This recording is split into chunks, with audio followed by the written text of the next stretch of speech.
Hello and welcome to the 11th episode of Lockdown Euros, where we have the final playoff final between Georgia and North Macedonia.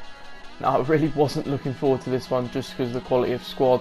It's either the just straight up dodgy players of Georgia next to the still dodgy but also off-chem Macedonians. It was just always going to be a mess.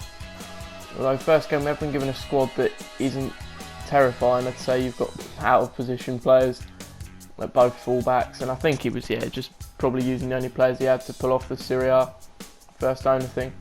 Didn't stop him from doing that though, off Kemp, to open the game up 5 minutes in.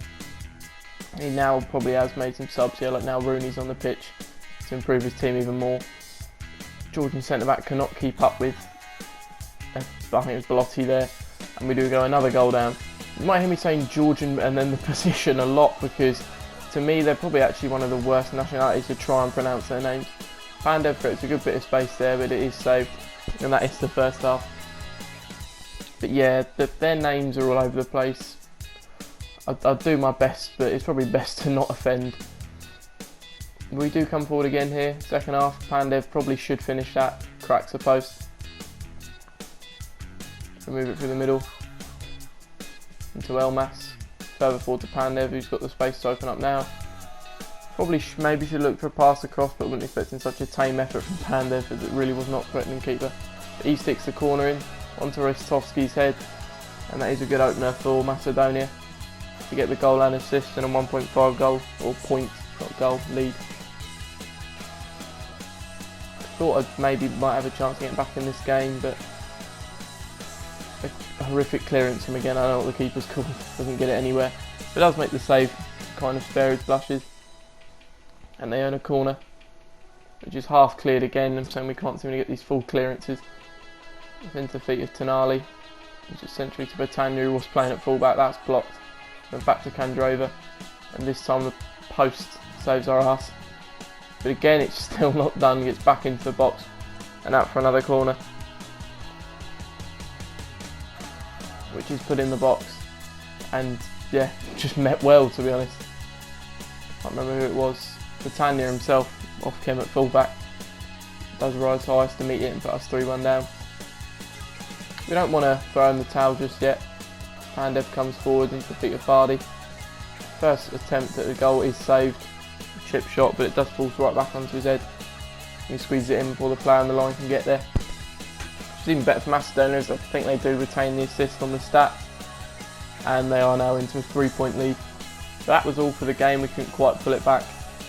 I'm sure he felt very fortunate to play me trying to do the Serie A objective with that team. I've had an issue with the objectives myself, and you may see some of these games I really struggle because I am bumping into some people doing objectives, or just generally I think I got promoted up to Div 5 kind of accidentally, doing well at the objectives of the other team in Div 6.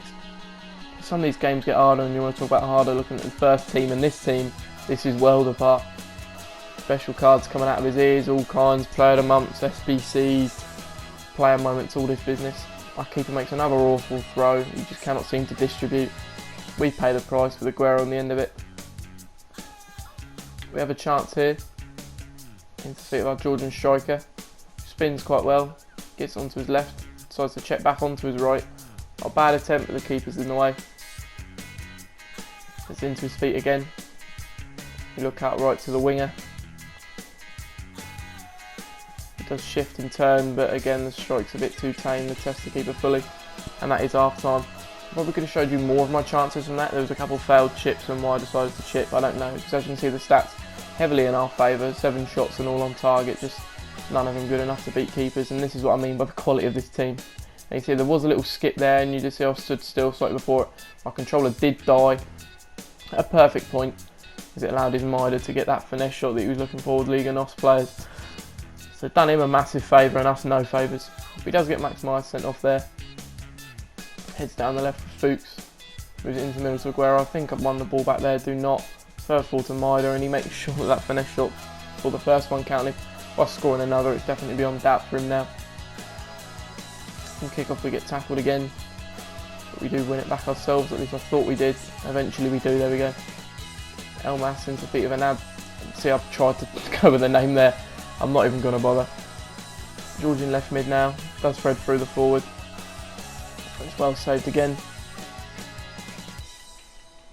And from this corner we put in near post for Pandev. Ristovski tries to get on the end of it again, does not this time. Ananidze maybe is how you say it, I don't know, and he's probably the easiest one of the bunch. But we move it further forward. The winger does square it for the striker, and that is, I'd say, yeah, a little boost for him. I mean, being 4-0 down and Macedonia halfway point, it would be easy to give up there. Maeda does us again. Yeah, they still have a fighting chance in this one, especially as we come forward again as the winger plays it into the striker. Brought his keeper out and we are wiped out, but the chip does go in. And that's a further 1.5 points to bring them within a point now. And well in this, and judging by the fact that they've assisted and scored both the goals in this game, they're probably going to get the highest match rated player as well. So it'll probably end up being 4-4. The whistle eventually goes as he decides to move it forward, I believe. Yeah. See what my connection was like as well at the time. We got dying controllers, best teams we played with the worst team we've used, dodgy connection. We never stood a chance in that game with all of that on top of each other. And they do get the highest match rated player. I believe, I can't remember if it was the striker or the left wing. It might have even been the centre back, surprisingly. That was the striker. But the centre back gets it in another game. Well, that does bring it level at the halfway mark, 4-4. It's not so bad as the last team we played, but again, none of these teams are going to be ideal for us. There is a Ben Yedder in there, which I never want to see. 4 attempts at a clearance from there, and Pandev does get a great chance to open up a lead again for Macedonia, but he does blow it. Mid down the right again this time, on a plate for the Georgian centre mid. Completely awful header, but I can't be too surprised, it's hardly his forte. Poor attempt at playing out from the back there, somehow it squeezes through. Someone like Dembele's not going to miss that, and despite our early chances, we are 1-0 down. As again we look down the right with Bardi. Why I decided to go down the right hand side with the 6 or 7 Ken Bardi all the time, I don't know, but it doesn't seem to serve us too badly as we do manage to square it to Pandev. And that is assist for Georgia, goal for Macedonia, so it's still pretty tight. Macedonia open up their lead again, albeit to only half a point. And there is a half-time whistle. So I believe a very brief look at the stats, you can catch them quick. Relatively even, slightly in our favour maybe, and 1-1 is probably fair at this point. We try and hold them at bay here. Again squeezes through. Opens up with the drag back that people love on this game so much. Politano whacks it in, there's nothing we can do about it. And that is the full-time whistle. So another loss. I'm saying this team was literally made to lose. I'm not looking forward to using either of them up against Ukraine is who it will be when it comes to tournaments. They're probably one of the weakest teams who naturally qualified, and they've got to go up against whoever wins this, so that's going to be a tough one when it comes around. Probably not much easier than this. The match rated player does go to Macedonia in that one, so it's up to 1.5 points. Again, probably one of the easier teams. Those icons aren't nice to play, but I can't necessarily blame people for using them. It's going to help them out. Elmas with a great chance, similar to Pandev's in the game before, does blow it also. It's a very Macedonian thing to do at the moment, to blow these simple chances. He comes forward with Lautaro Martinez, does squeeze it into Ronaldinho. Does go for the chip, but luckily for us it's the bar. But he comes forward again into the feet of Ronaldinho. I think I've done enough to tackle him there. Resorts to the drag back. Another bit of skill to open up. I think I've done enough to block the shot, but it does flick off our defender's shins and over the keeper's dive. So again, a perfect storm for him, not so great for us. The keeper does make a save there. And after this corner is taken and headed out, that is half time. So again, losing going into half time. We're not always losing going into half time, but regardless, we do end up in losing positions a lot with this team. And I can't be too surprised, but it is just one out to get out of the way. And into the second half, very early on, Ronaldinho exchanging with Lautaro Martinez. Let's get it back to Ronaldinho. Absolutely sells my defender there and into the top corner. And what the ref sees here for a penalty, I'm not sure. I haven't pressed anything. So the penalty's given regardless. And here's Ronaldinho to step up to take it. It would be for his hat-trick. Whether this guy knows how to take penalties, I'm not sure, because one, he takes forever to take it, and 2, that's absolutely glazed over. So no threat from the spot there. That would have put the game well beyond doubt.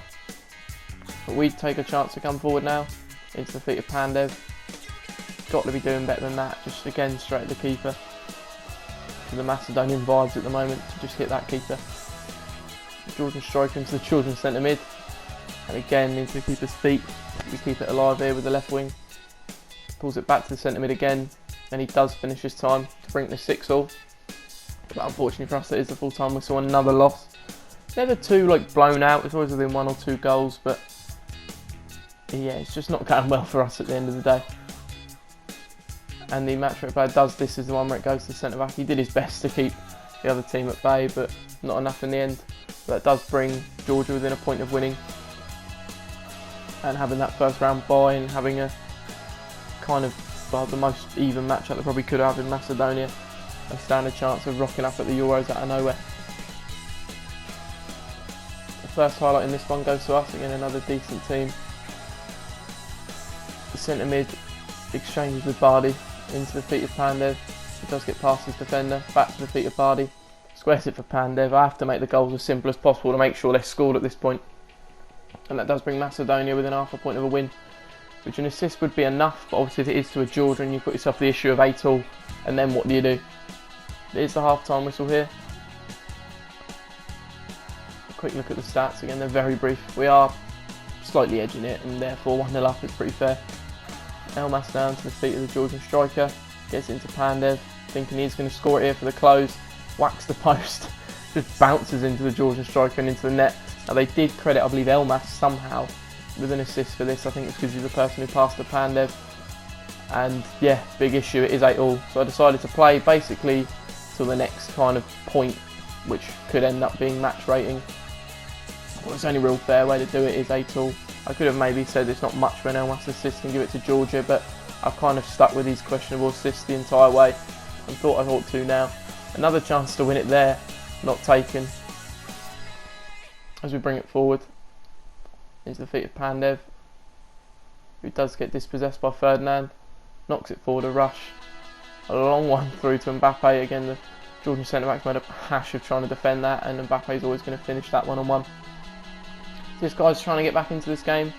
Maybe could have snuck through there. I'd like to think I could have defended it, hopefully. But it is the full-time whistle, so it will go down to who has the highest rating. This is as tight as it could have been. We'll find out after looking at Van Dijk for a couple seconds there. And a stressed Enes Bardi. It does go to Bardi himself, so that is the Macedonia win. Probably, I couldn't really say just about earned it. It was just a painful experience to use both their teams. But Macedonia is through. And confirmation of that here, 9-8, one of the first to kind of go past 8. 3 goals and 3 assists for the Georgians, and Pandev trying to pull his Macedonian boys through, and he did succeed in that. You can see for the entire playoffs, he's the top stacked players, I guess, with McNulty scoring 9, Glavanov with 6 and Salai with 4. And the assists, good old Jason Mraz with 6, took Slovakia to the World Cup, Finn Boxon with 5, and Elmas there in the last matchup with 5. So here is the end of the playoffs. You can see that Iceland, Slovakia, Scotland and Macedonia have gone through. Next will kind of be group matchups. I'm just going to pitch the top of the group against the bottom of the group in terms of seeding, and that will open up with Italy versus Wales. So a better matchup than this. Thanks for watching, and I'll see you next time.